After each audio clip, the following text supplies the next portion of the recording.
Thank you for standing by, and welcome to the Yum China third quarter 2024 earnings conference call. All participants are in listen-only mode. There will be a presentation followed by a question-and-answer session. If you wish to ask a question, you will need to press the star key followed by the number 1 on your telephone keypad. I would now like to hand the conference over to Florence Lip, Senior IR Director. Please go ahead. Thank you, Operator. Hello, everyone. Thank you for joining Yum China's third quarter 2024 earnings conference call. On today's call are our CEO, Ms. Joey Wat, and our acting CFO, Mr. Adrian Ding. I'd like to remind everyone that our earnings call and investment materials contain forward-looking statements, which are subject to future events and uncertainties. Actual results may differ materially from these forward-looking statements. All forward-looking statements should be considered in conjunction with the cautionary statement in our earnings release and the risk factors included in our filings with the SEC. This call also includes certain non-GAAP financial measures. You should carefully consider the comparable GAAP measures. Reconciliation of non-GAAP and GAAP measures is included in our earnings release, which is available to the public through our investor relations website located at ir.yumchina.com. You can also find a webcast of this call and a PowerPoint presentation on our IR website. Please note that during today's call, all year-over-year growth results exclude the impact of foreign currency, unless otherwise noted. Now, I would like to turn the call over to Joey Wat, CEO of Yum China. Joey? Hello, everyone, and thank you for joining us. I'm proud to share that we achieved strong results again in Q3 2024. We delivered robust sales growth as well as accelerated profit growth compared to Q2. System sales grew 4% year over year. Same-store sales index improved sequentially and reached 97% of prior year's level. Delivery sales achieved double-digit growth as it has for 10 consecutive years. On a comparable basis, both restaurant margin and OP margin expanded year over year.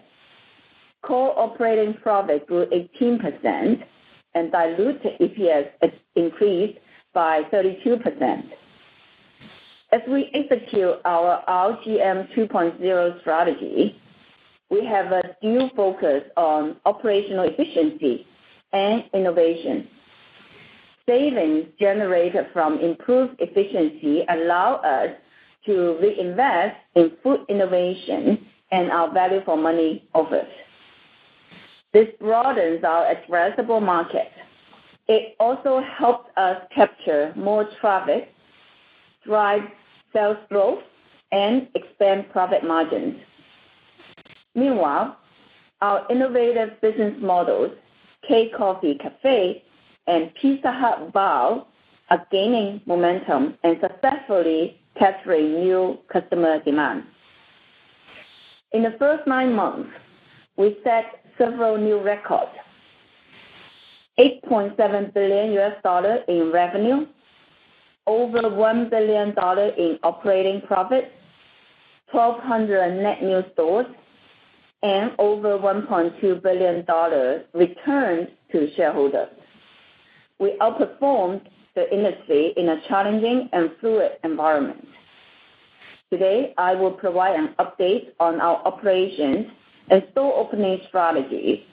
Adrian will then go through the financial performance and our latest capital return plan. I will start with operational efficiency.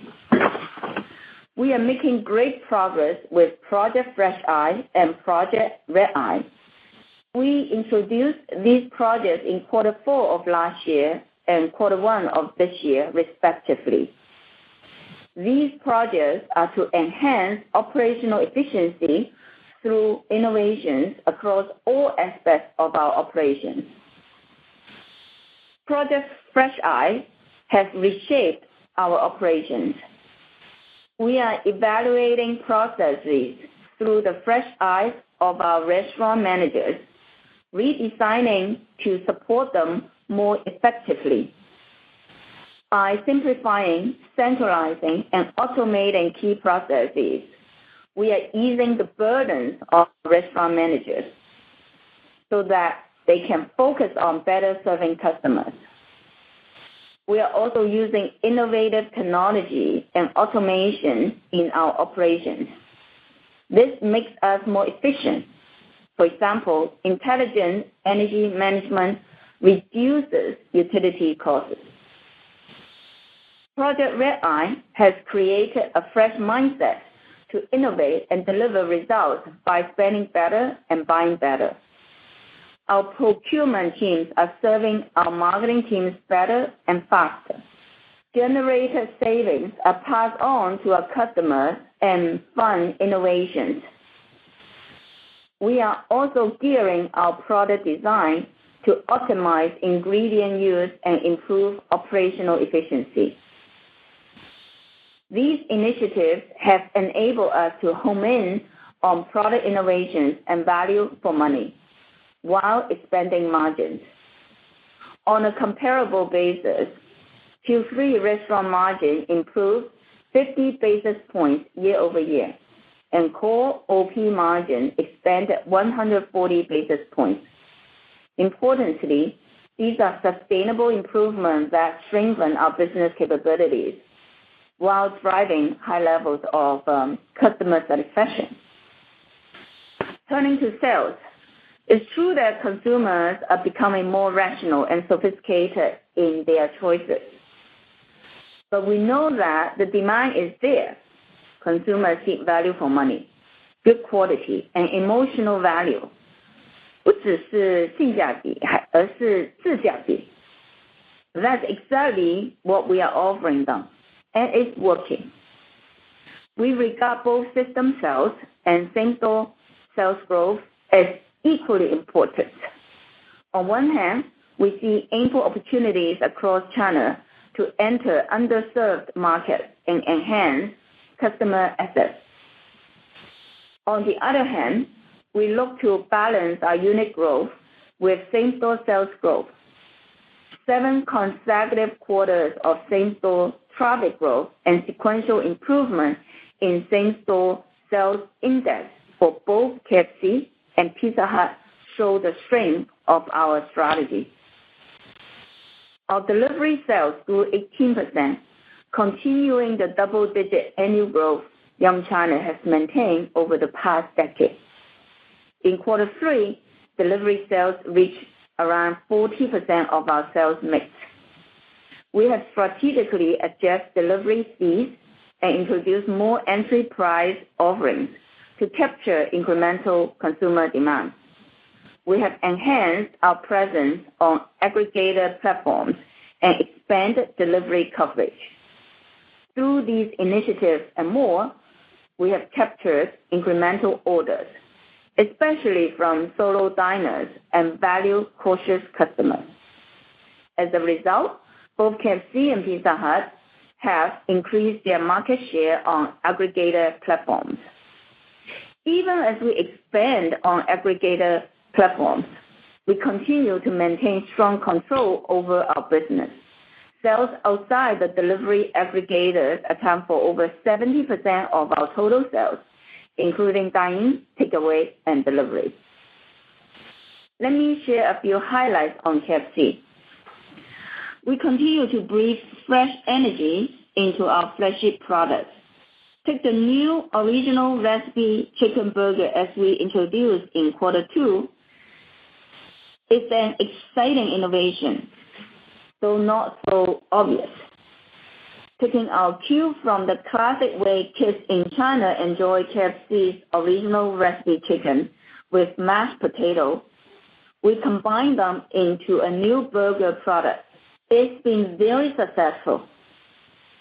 Building on that success, we introduced an original recipe chicken with curry gravy in August. 汤咖喱原味鸡.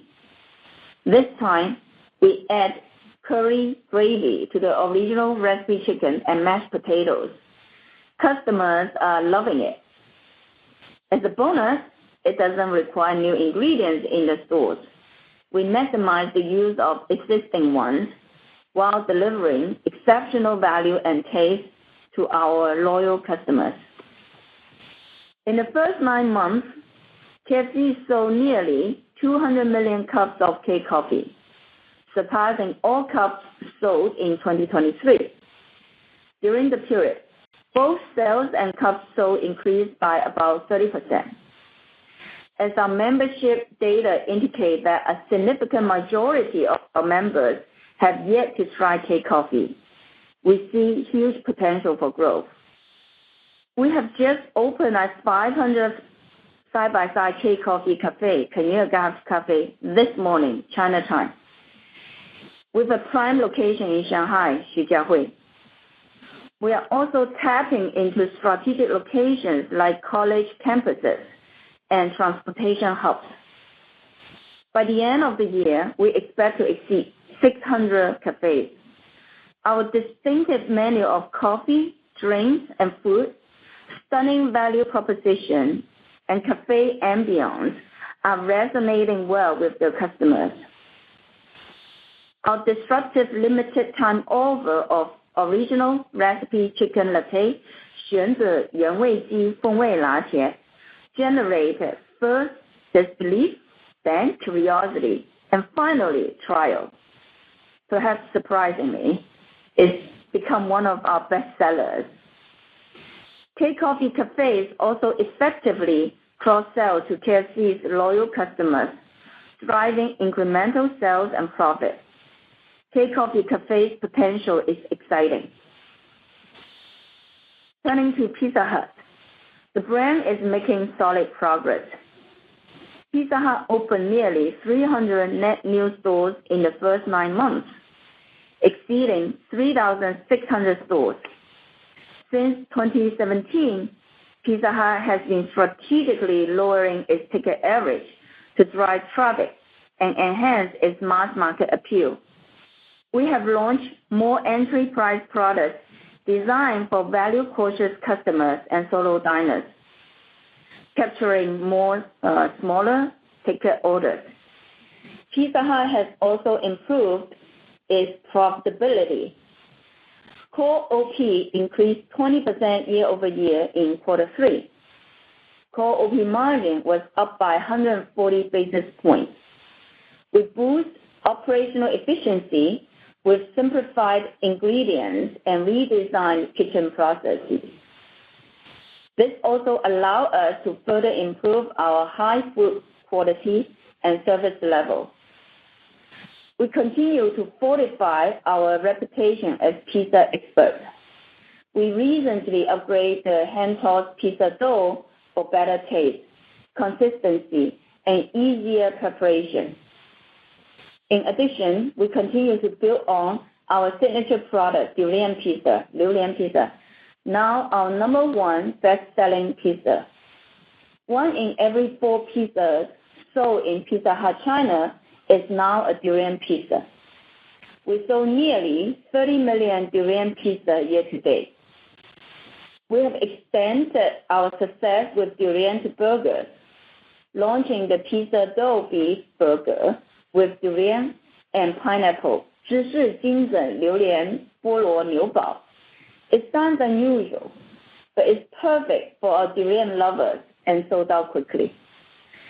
Our breakthrough Pizza Hut Wow store is looking like a promising vehicle for expanding our addressable market. It's been only 5 months since we converted our first store. Initial results are encouraging. For dine-in, we have seen significant same-store sales growth, driven by incremental transactions despite lower ticket averages. So far, we have converted around 150 stores, expanding from Guangdong to over 10 provinces, covering Tier 1 cities to lower tier towns. We will continue to refine the model across different locations for both dine-in and delivery. With our dual focus on system sales and same-store sales growth in mind, let's talk about our store expansion plan. In Q3, we opened 438 net new stores, with over 1,200 net new stores year to date. We are on track to meet our target of 1,500 to 1,700 net new stores this year. This growth is underpinned by strong new store performance. At KFC, the payback period held steady at 2 years, and at Pizza Hut, payback improved to 2 to 3 years. Around 80% of new stores opened in the past 2 years turned profitable within 3 months of opening. Alongside our successful equity store model, we are accelerating franchise development to unlock additional opportunities. Our franchise strategy focuses on accessing strategic and remote locations, as well as lower-tier cities that were previously beyond our reach. We have built the infrastructure to support our franchisees, from food safety to store management. We have also innovated new store models suitable for franchisees, such as KFC's Small Time Mini, so we are now prepared to pick up the speed. Currently, franchisees represent 12% of KFC's store portfolio. The franchisee mix for net new stores increased from 15% in 2023 to 27% year to date, exceeding the guidance we gave at last year's Investor Day of 15 to 20%. We now expect this ratio will gradually increase to 40 to 50% over the next few years. Pizza Hut will be on a similar path, but will take more time to get there. For Pizza Hut's net new stores, the franchise mix was 7% year to date. We anticipate this ratio will gradually increase to 20 to 30% over the next few years. With that, I will hand the call over to Adrian Ding, our acting CFO. By way of background, Adrian has been with Yum China since 2019. Leveraging his investment banking background, Adrian has led multiple successful strategic investments and capital market projects in his role as our Chief Investment Officer. He was also instrumental in establishing our Lavazza joint venture and building the business in China as our General Manager of Lavazza JV. Adrian's combination of financial background with operational experience make him well suited for this position. I'm thrilled to welcome Adrian to his new role. Adrian? Thank you, Joey, and great to be with everyone today for my first earnings call. In the third quarter, we achieved strong results, with major KPIs trending positively. System sales grew 4%, and same-store sales index sequentially improved to 97% of prior year level. Restaurant margin expanded 50 basis points year-over-year on a comparable basis. Core OP margin also saw a significant rise of 140 basis points. As we grew our top line, core operating profit surged by 18%, and diluted EPS grew 19%, excluding the mark-to-market gain from our equity investment. As a reminder, restaurant margin on a comparable basis excludes VAT deductions as well as temporary relief from landlords and government agencies received in the prior year. Core operating profit further excludes foreign exchange impact and special items. We're immensely satisfied with these meaningful sequential improvements in our quarter 3 results. They demonstrate our ability to outperform the industry in both good times and bad. With our confidence in our cash-generating capabilities, we plan to step up our capital return to shareholders. First, let's take a closer look at our third quarter performance. By brand, KFC system sales increased 6% year-over-year. Same-store sales were at 98% of prior year levels with 1% same-store transaction growth. Our strategy to widen the price range and capture lower ticket average delivery orders are yielding results. Entry price combos have driven incremental traffic, and delivery sales continue to grow double digits. Our quarter 3 ticket average was 38 RMB, 3% lower than prior year levels, but increased from 37 RMB in quarter 2. Smaller ticket items like coffee and breakfast continue to outperform. Pizza Hut system sales increased 2% year-over-year. Same-store sales were at 94% of prior year levels, with same-store transaction growth of 4%. Ticket average was 9% lower year-over-year. It is in line with our strategy to transform the brand to increase mass market appeal.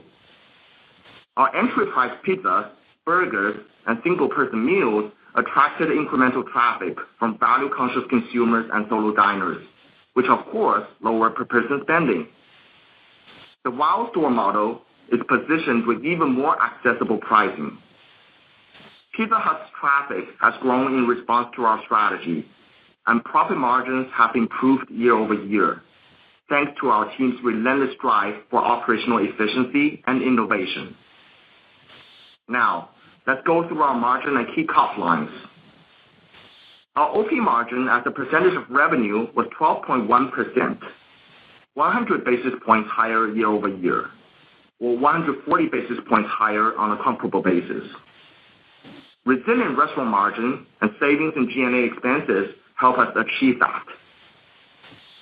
Our restaurant margin was 17%, steady year-over-year. On a comparable basis, restaurant margin was 50 basis points higher. Savings in the cost of labor and occupancy and other costs offset the increase in COS. Cost of sales was 31.7%, 60 basis points higher year-over-year, or 30 basis points higher on a comparable basis. We kept cost of sales rather stable compared to 31.5% in quarter 2, while continuing to offer excellent value for money. Key factors include favorable commodity prices and savings from spending better and buying better initiatives under Project Red Eye. Cost of labor was 25.1%, 20 basis points lower year-over-year. Improved operational efficiency more than offset wage increases from our frontline staff and the impact of sales deleveraging. Occupancy and other was 26.2%, 40 basis points lower year-over-year, or 60 basis points lower on a comparable basis. This came from more efficient marketing and advertising initiatives, as well as other cost optimization. Our G&A expenses decreased 19% year-over-year. This was due to operational efficiency gains and lower performance-based compensation this year, among other factors. G&A expenses as a percentage of revenue were 4.5% in the quarter, down by 130 basis points from 5.8% a year ago. For the full year, we aim to keep the G&A ratio around 5%.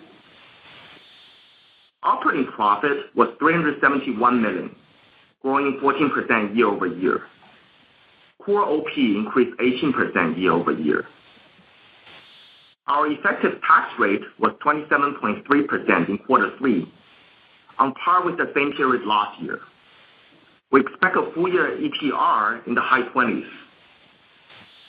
Net income was $297 million, growing 21% year-over-year. Our mark-to-market equity investment had a $26 million positive impact in quarter 3 this year, compared to a negative impact of $3 million in the same period last year. Excluding this impact, our net profit grew 9%. As a reminder, we received lower interest income this year from a lower cash balance. Diluted EPS was 77 cents, growing 32% year-over-year, or 19% excluding the mark-to-market equity investment impact. Now, let's turn to capital returns to shareholders. Since our spin-off, we've returned over $4 billion to shareholders. In the first 9 months this year, we already returned more than $1.2 billion, including over $1 billion in share repurchases and $187 million in quarterly dividends. We bought back more than 27 million shares, around 7% of our total shares outstanding, partially contributing to our EPS growth. Our cash position remains healthy, with net cash of $3.1 billion as of the end of the quarter. We're committed to returning excess capital to our shareholders. A year ago, we set our 3-year plan to return $3 billion to shareholders through dividends and share repurchases from 2024 to 2026. With our cash generation capabilities proven in good times and bad, we now plan to step up our capital returns by 50% to $4.5 billion over the same period. This includes $1.5 billion in 2024. Finally, moving on to our outlook. We're encouraged by the recent stimulus policies. These measures are a positive step forward. But as you all know, such things can take quite a while to trickle down to consumers and thereby move the needle in businesses like ours. Entering the fourth quarter, we've not observed significant changes in market conditions and consumer sentiment. Despite this, we remain confident in China's midterm and long-term growth opportunities. Quarter 4 is traditionally a low season for us, with smaller sales and profits.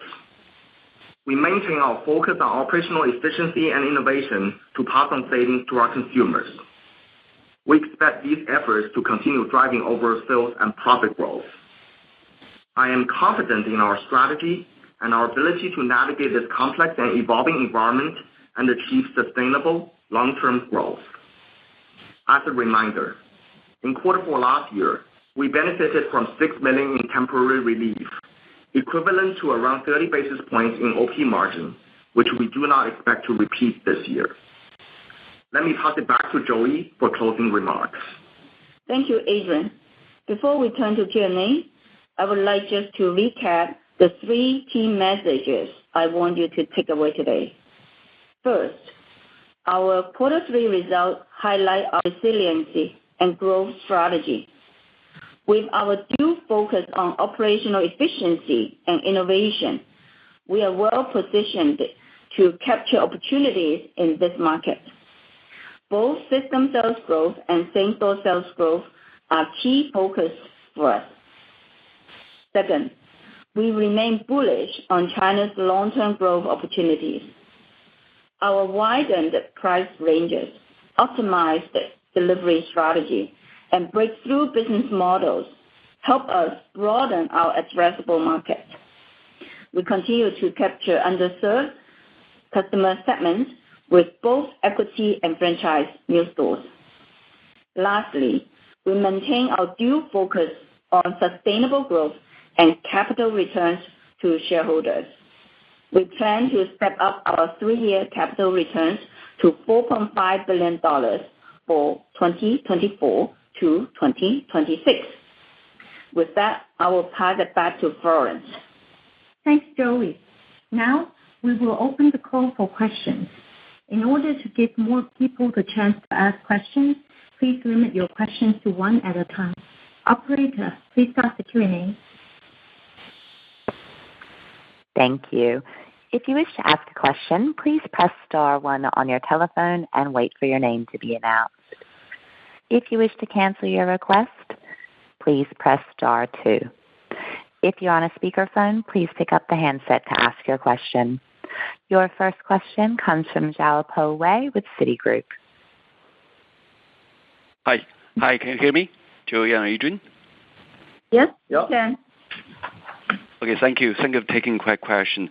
Congratulations on the strong third quarter. I probably want to ask a long-term question. It is the first quarter we are seeing both your core OP margin and is blending and same-store was down. As you know, the market has been focusing on same-store sales for long, but it seemed to me that is actually, as Joey said, the system sales is equally important as same-store sales. Shall we say, looking forward, shall we looking more into the same-store sales based on transaction volume rather than the same-store sales value? Because as Joey rightly pointed out, you guys have innovating format and menu, actually widen your pricing range. So the mix of your products or the ASP actually distort the traditional understanding of same-store sales. If that's the case, is any other areas you will build your economy of scale in terms of enlarged volume to drive your margin resilience looking forward? Xiaopo, thank you for your long-term question. If I'm allowed to indulge myself, give a comprehensive view of our long-term strategy. Quarter three actually is a good result and illustration of how Yum China execute our RGM 2.0 strategy in the long term, with few focuses on multiple areas. As a CEO, I often get questions posed or decision present on either or, such as either same-store sales or system sales. But the fact is, the only acceptable answer is both. We want both. And then the same-store sales obviously is composed of the transaction. So the way that we deal with it is we really are pursuing dual focus, because we cannot just focus on the other. So I refer to several in my earlier remarks, but just to recap first, we have dual focus on system sales growth and same-store sales growth. And in quarter three, obviously, we deliver 4% system sales growth for the quarter, and also 7 consecutive quarter of same-store transaction growth going forward. Because between the TA and TC, I think you can see over long term, we focus on transaction growth, which really is the most important, one of the most important driver for business like ours. Not to mention, the growth is also supported by 10 years of delivery growth. Second, and that related to your margin question, we have dual focus on operational efficiency and innovation. So I certainly believe that any good company who wants to survive need to do both. So for Q3 alone this year, we delivered 18% core operating profit growth through multiple margin improvement projects like Project Fresh Eye, Project Red Eyes. And then we reinvest our savings into multiple innovations, such as food innovations, and then value for money, and then some breakthrough model innovations such as K-Coffee and Pizza Hut. And with this kind of operational efficiency and innovations, both K-Coffee cafe model and the 150 Pizza Hut Val store right now, they broaden our addressable market and capture new customer demand to grow the business. Third, we have dual focus on opening equity stores and accelerating franchisee development, and that helps obviously manage our capital return. And so far this year, we opened 1,200 plus new stores in the first 9 months, and we are on the track to reach full year target. The payback is good, and 80% of the new stores turn profitable within 3 months, as mentioned in the earlier remarks. So at the same time, we are accelerating the franchisee opening to unlock opportunities in strategic location, remote or lower tier cities. But last but not least, the dual focus on investing in business growth and returning capital to shareholders are also happening at the same time. So with the sales, with the profit at the end, we are growing the business and returning the capital at the same time. So to summarize, in each of the above 4 areas, we do our best to avoid unnecessary compromises. And we use all our energy, our capability, creativity to get we can of both, including both same-store sales and system sales. Thank you, support. Your next question comes from Lillian Lau with Morgan Stanley. Hey, thank you. Good evening, Joey, and congrats again, Adrian, for new position, and also congrats for the very good result. My question is more on the near term because I think Joey has been very clear on the long-term strategy. I think in the third quarter, I noticed that for KFC, our pricing actually recovered pretty nicely compared to the previous quarter's trend. And I just want to check the thinking behind, i.e., do we see some elevated competition that make us less pressed on pricing, or have we done anything to really kind of support the pricing? So relate to that, any thinking about the pricing strategy in the next couple of quarters? Thank you. Thank you, Lillian. So in terms of competition, we certainly see restaurant industry continue to grow. And then the global players are still trying to invest aggressively into China market, and the current players are going deeper to lower tier city. And we also see some players rationalize promotional intensity in recent quarters, and some aggressive players slow down store opening this year. For KFC pricing, our strategy for KFC pricing and pizza pricing, actually in the short term, long term, are relatively transparent. For KFC, we try to have stable pricing. So our this quarter is 38, I think. And then it's so that's short term. It's slightly higher than the previous quarter. No, sorry. It's slightly lower it's 36. Slightly lower than the previous quarter, but it's higher than 2019. So it's relatively stable. For Pizza Hut pricing strategy, we are very clear from 2017 onward. We try to be a bit more mass market driven, so we have continued to lower the pricing so that it's more accessible. So in the short term, long term, that's pretty much our strategy in terms of pricing. Okay, thank you, Joey. Your next question comes from Ethan Wang with CLSA. Thank you. Hello, Joey. Hello, Adrian. So my question is on the franchising model. I think I remember back in the Investor Day, we mentioned in the future KFC franchisee store will be 15 to 20% of new stores. But obviously, we are now having higher hope on franchising model. So what makes this change? And if we expect more franchising model in the future, does that also mean we should expect lower CapEx spending going forward as well? Thank you. Thank you, Ethan.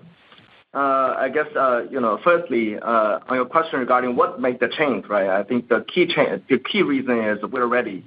For instance, for KFC, we have the new store model, KFC Small Town Mini. As we communicated previously, the capital expenditure per store for that model is lower than 0.5 million RMB, which is roughly 1/3 of a regular KFC store.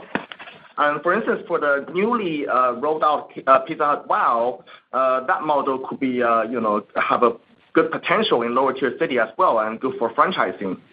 Obviously, with recent years, the franchisee quality in China has improved meaningfully as well. So overall, the store model readiness, our QA readiness, digital capabilities, and the readiness of our franchisees enable us to speed up the franchise opening here in China.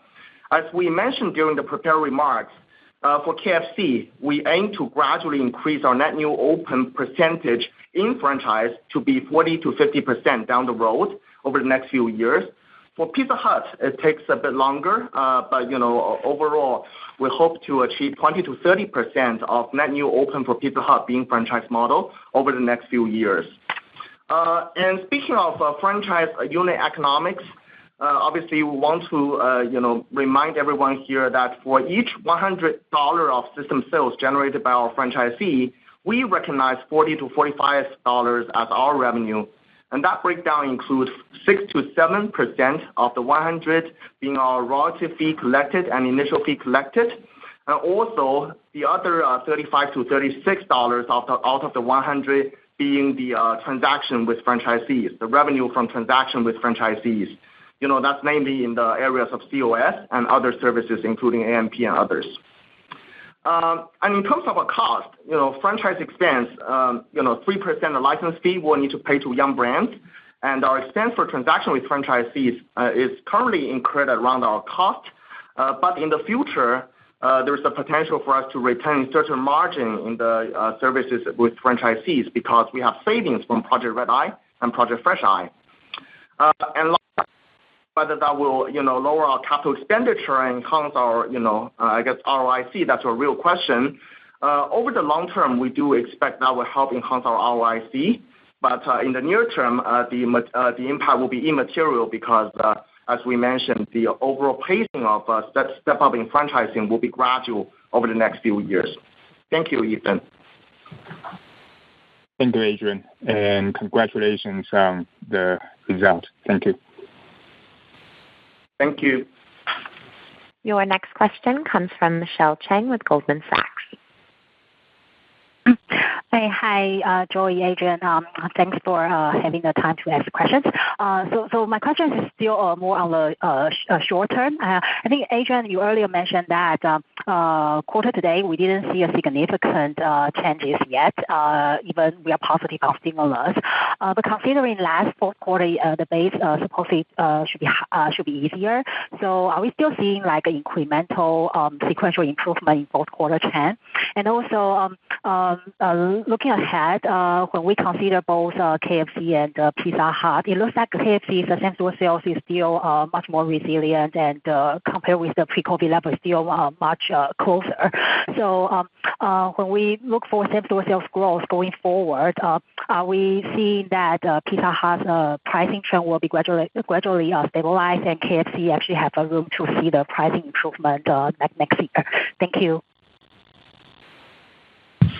Thank you, Michelle, for your question. As I mentioned in the prepared remarks, we're quite encouraged by the stimulus policies, but obviously it will take time, to influence consumer behavior and impact businesses like ours.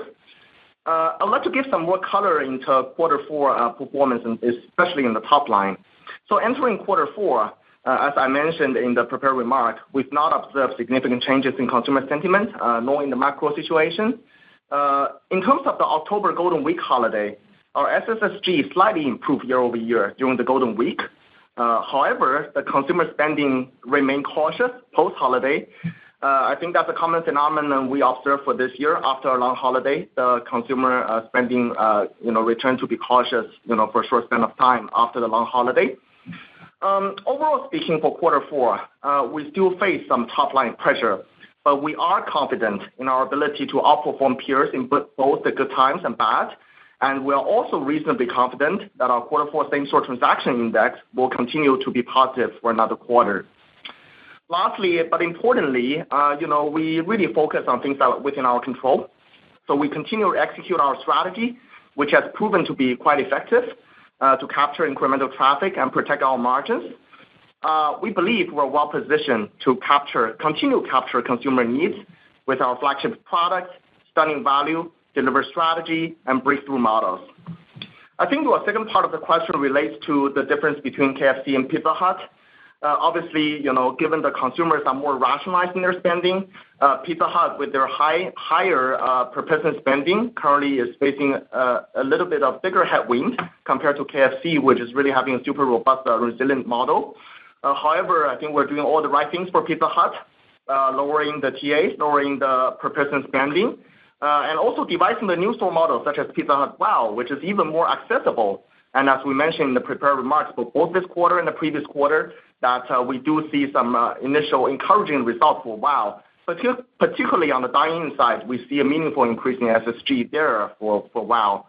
Obviously, it's only 5 months since we since we converting the first WOW store back in May. So we're still kind of iterating and developing store model. Hopefully, over the steady state, the Pizza Hut WOW will enable the Pizza Hut to get to a different and much larger total addressable market. And I think your final part of your question is more on the midterm for next year on the TA trend for Pizza Hut and for KFC. As we mentioned, for KFC, we expect the TA to be steady over the mid to long run, although there might be some short-term fluctuations depending on macro and competitive dynamics. For Pizza Hut, it's our strategy to lower the TA, and then we have been doing it reasonably effectively with the positive transaction growth, over the past quarters. And we look to continue that strategy down the road as well. Thank you, Michelle. Thank you, Adrian. I just add some color about the Pizza Hut same-store sales. So the Pizza Hut WOW model, good progress, but one step at a time. As Adrian mentioned, we see very nice improvement in the dine-in same-store sales. And out of 150 Pizza WOW stores, actually 1/3, 50 stores are in Guangdong in the south. And because of the scale of the Pizza WOW store relative to the Guangdong total store, we see some meaningful improvement of the Guangdong same-store sales, which is exciting. But again, we have over 3,600 stores for Pizza around the country right now, so it will take some time, but the progress is good. Last but not least, quarter 4 is a small quarter, so a lot of the numbers could swing either way. Thank you so much. Thank you, Joey, Adrian, for the details. Thank you. Your next question comes from CG Lin with CICC. Thank you, Joey and Adrian. Congrats on another strong quarter and generous shareholder returns. I have one question. So we have seen some food safety cases overseas. So how do we balance, on one hand, the cost control, and on the other hand, the quality of the product and service? Thank you. Thank you, Sujie. Well, first of all, I presume you refer to food safety case overseas that's caused by raw onion. First of all, we only use cooked onion, so that should not have similar implication to our business. When it comes to the overall food safety versus cost control, it's always our strong philosophy and operation that we put food safety at the most important position.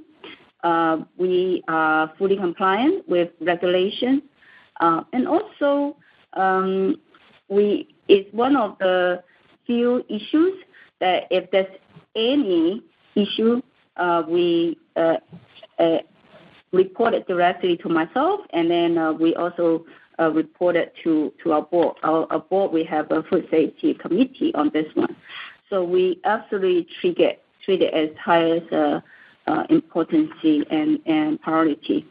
And it's reflected in our holistic quality assurance system and our comprehensive food safety process within our entire value chain, from suppliers to logistics all the way to our stores. And last but not least, I just want to reassure you that our investment in our digital supply chain in the last many years have paid off. We have very good visibility, means digital visibility of our food safety with our inventory, and to the point that the stock replenishment to the store is automatic. So it's absolutely important. Last but not least, we have more than 300 plus QA employees spread across China focusing on this important matter, in addition to the technology that we have invested to monitor this particular important priority. Thank you so much. Thank you, Joey. Your next question comes from Anne Ling with Jefferies. Hey, hi. Thank you. Hi, management team. Just questions on K-Coffee. Now with 500 stores, what we hear on the ground is that, it's been doing amazingly good. So just want to check, whether you can share with us, the incremental benefit, because it's a side-by-side store with your existing KFC. So maybe, would you share with us, what is the incremental, same-store benefit, and also, in terms of profitability, if there's anything that you can share with us. Thank you. Thank you, Anne. Thank you. Well, long story short, the incremental sales uplift to the store we have observed is a single-digit sales uplift, and it does produce incremental profit because of our very unique operating model. So that is the short answer. In terms of longer answer, we are indeed very excited, and today actually we opened our 500th store in Shijiahui in Shanghai, right next to our headquarters, and in a very prime area in Shanghai. The increase of the sales or the number of cups is 30% plus, roughly, and this is very exciting, especially when we take the background of the overall market same-store sales in coffee as the background, and the opportunity here is a significant majority of our members, of our Yum China members, have yet to try out K-Coffee. And in our side-by-side model, the cross-sell from KFC to K-Coffee is amazing. So we are excited about it, and it took us 10 years from selling coffee to build the first K-Coffee cafe, but we see really good progress. We have 100 stores in March, and now we have 500 stores, and then by year end we expect to exceed 600 plus stores. And we are expanding to campus and transportation location as well. The food is good. We have very distinctive coffee, sparkling coffee, the float, and then the egg tart or the gigantic egg tart. So things are looking very exciting and positive. Thank you, Anne. Thank you. Your next question comes from Walter Wu with CNBI. Hi, hello, Joey and Agent. Can you hear me? Yes. Yes. Okay. Thank you. Congratulations to your resilient results, and thanks again for all the efforts. So my question is about the Pizza Wow store format. So can you comment on the sales and margin performance of the Pizza Wow stores, and also the midterm room for potential growth? And are they suitable for all the regions in China? And also, I remember the last time when I dined in the Wow stores, the menu looks really appealing, and there are lots of choices, and the prices are cheap. And however, when I really ordered, many of the items were just not available. So this has disappointed me a little bit. And do you think this is a problem? And how do you see the Wow store format now and going forward? And also, we are also aware of your new store format called K-Pro. Are there any infos that you are ready to share? Thank you. Thank you. So for Pizza Wow, I mean, let's take a step back. It's only really innovation that happened only 5 months ago. So I think our speed of rolling out is very fast already. We are at about 150 stores, and the breakthrough model is very exciting. As I mentioned in the prepared remarks, the impact on the dine-in same-store sales is very exciting. There's more work to be done for the delivery side. And then in terms of the profit, we continue to work on it. Well, let me just bring back our dual focus, innovations and operational efficiency. Operational efficiency and innovations. It goes both ways. So for our core business, we achieve operational efficiency, and we take the saving and we invest in innovations. For Pizza Hut, we have the innovations first, and that is reflected in exciting sales. But the operational efficiency will come later, which I hope address your disappointment of the product availability, because it does not happen automatically. And that's another reason why whenever we turn around business, KFC or later on Pizza Hut, we always focus on sales first, profit later, one step at a time. So for Pizza Hut, go back to our framework, we have the innovations first and then operational efficiency later. So I believe that things are in good progress, and I'm very happy to see what have we achieved so far for Pizza Hut, but a lot more work to be done. It's only 5 months. Regarding K-Pro, we have been opening a small number of K-Pro stores in Hangzhou, Shanghai, Guangdong actually. And it's still small right now, and obviously it targets health-conscious consumer with products like energy bowl and smoothies, very healthy choices. And it's still in pilot stage, by the way. So there's still a lot to be learned. But that's one thing that we already are doing, which is sharing the learning from K-Coffee is side by side.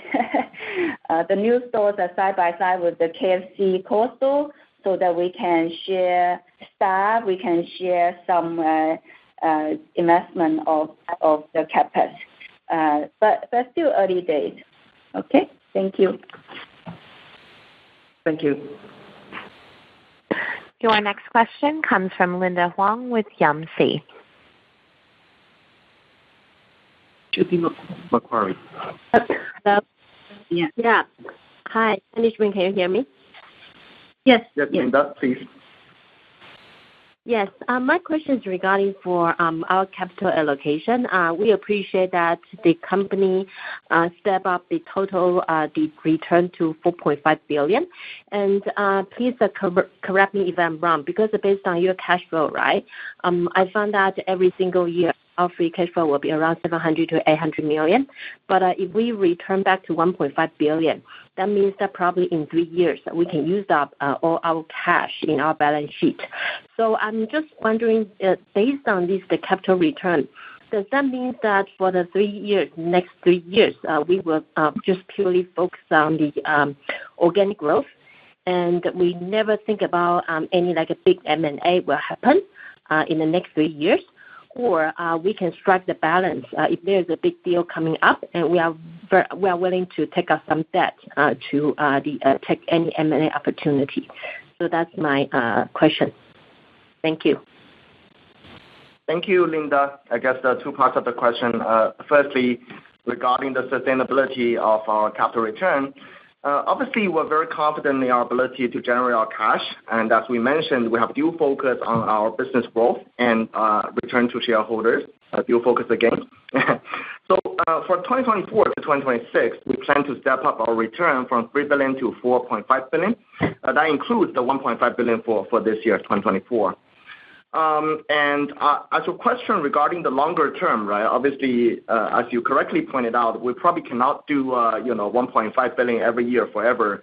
But I think in terms of our company's philosophy, we have always been shareholder value conscious. So we'll continue to evaluate, how best to deliver long-term shareholder value. And, obviously, I will not be surprised down the road, we will be able to return a meaningful portion of our free cash flow generated each year to our shareholders beyond 2026. Obviously, we have no concrete plans yet, but we'll provide some more concrete guidance down the road at an appropriate time. On your second question regarding M&A and strategic opportunities, we have been very prudent in terms of our, M&A approach. Obviously, we prudently and proactively evaluate potential M&A opportunities, both historically as well as in the future. And we'll only, go ahead with M&A to the extent it makes sense and creates value for shareholders. So, obviously for each of the M&As, as you know, we'll actually have a robust discussion with our board as well.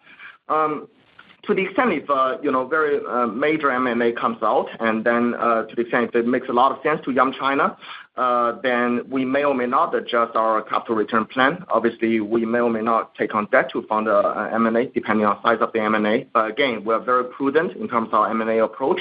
We'll only do M&As to the extent it's super sensible to our shareholders. Hopefully that addressed your question. Thank you, Linda.